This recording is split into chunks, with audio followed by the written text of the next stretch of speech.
must be doing something right. Got you mesmerized. Watch me elevate. I have always been different. This morning I woke up and as I was meditating, I was thinking about how my stepmother at the time used to mistreat me. And one time in particular, it stood out to me this morning where she would go and pick up my niece from school and I would either have to ride the bus home or walk, even though we was going to the same place. And one of the things that she would say is like, well, your niece put gas in this car and I'm not about to be running you everywhere, even though we're going to the same place. And she used to just pick on me, her and my brother, and they would make me the scapegoats, and it was just like always a thing. And I'm sitting here thinking like, why?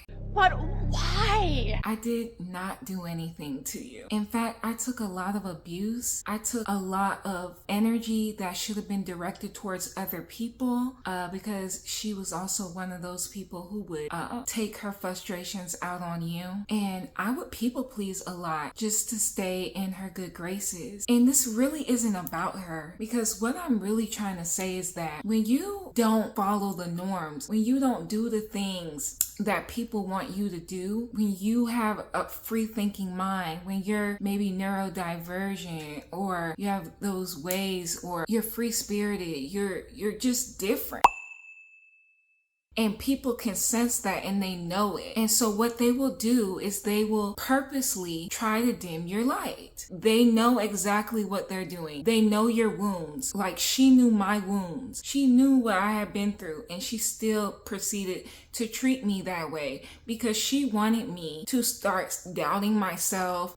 She wanted me to conform so that I would be liked by everybody else. And that's what I did for a while until I was like, no, I'm not doing that no more. I have nothing else to give. And it was just a lot of suffering. And you can suffer a lot when you just don't fit the mold, when you have a mind of your own, when you naturally shine. And I'm not speaking in an egotistical way.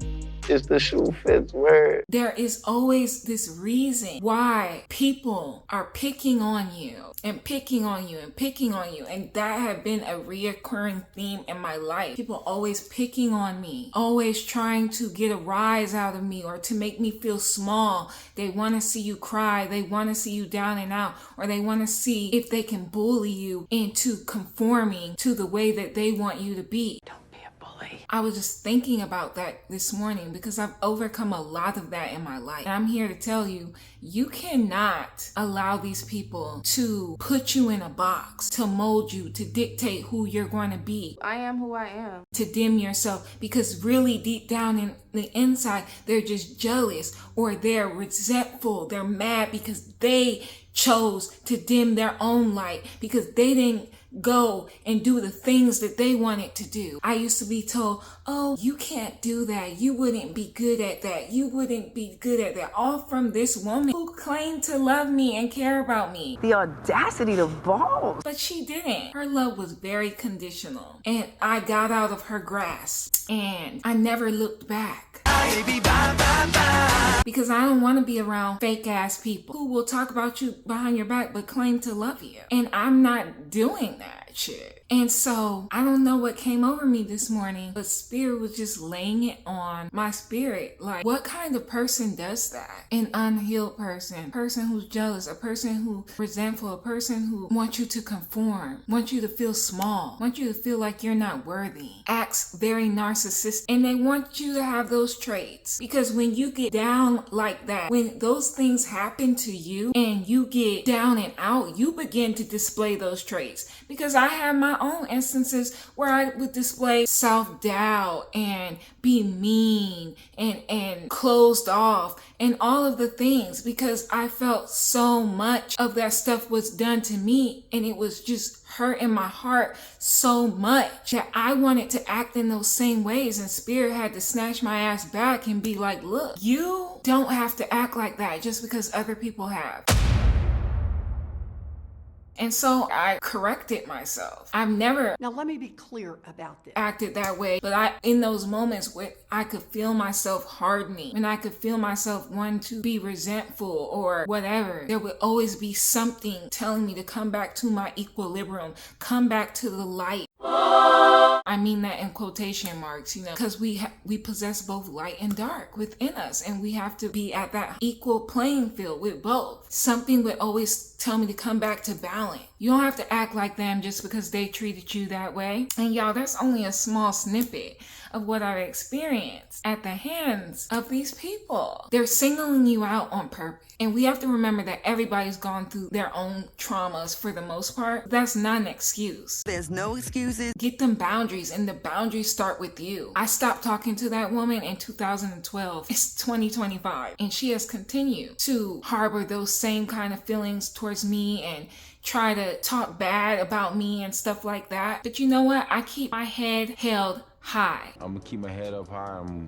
push forward and just keep going. And I'm not saying this with any malice. I'm using this to teach. You can overcome it. You don't need people in your corner who just want you to conform and want to abuse you and misuse you and treat you badly. You can be your own person, and that's okay. People really need to heal. They need to look at themselves deeply. And a lot of people don't want to do that because it requires you to get real honest with yourself. You gotta tell the truth. I had to forgive all that. Forgive all of the stuff that happened to me at the hands of her so that I could move forward, so that I could free that energy up. And pay attention to what I said. I said, forgive all that stuff while keeping my boundary high, because the boundary starts with you. And that means that you must enforce the boundary. So if you play with me and you treat me poorly, and I allowed it because I was a child, but once I become grown and I'm able to think for myself and I realize, this is abuse. This is mistreatment. Oh, yes, you best believe access denied. You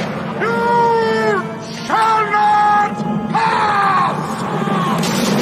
You better believe it. And that's how it's been, y'all. You gotta get comfortable with cutting people off. You gotta be comfortable in your authenticity, because the healing is bringing you back to who you already was prior to people doing the things that they did or the events happening that caused the suffering and the pain and the sorrow anyway. And just know that your tribe will find you if that's what's meant for you. And I definitely believe it is. You may have to take some time to yourself to become safe again in your body, to regulate your nervous system. You may have to slowly rebuild trust with yourself and with others. And you'll know who's healthy for you. Because you'll begin to trust yourself, trust your intuition, and that will teach you who is healthy for you. So it's not all down in the dumps. You can overcome this. But I love y'all. Thank y'all so much for watching. You hear my stomach growling? I need to eat.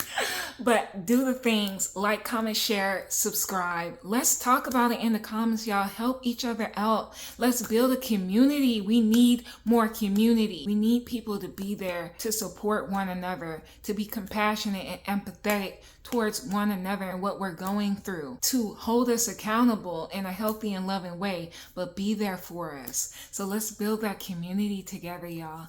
I love y'all, and as always, peace and love. I'll see you next time. Bye. Must be doing something right.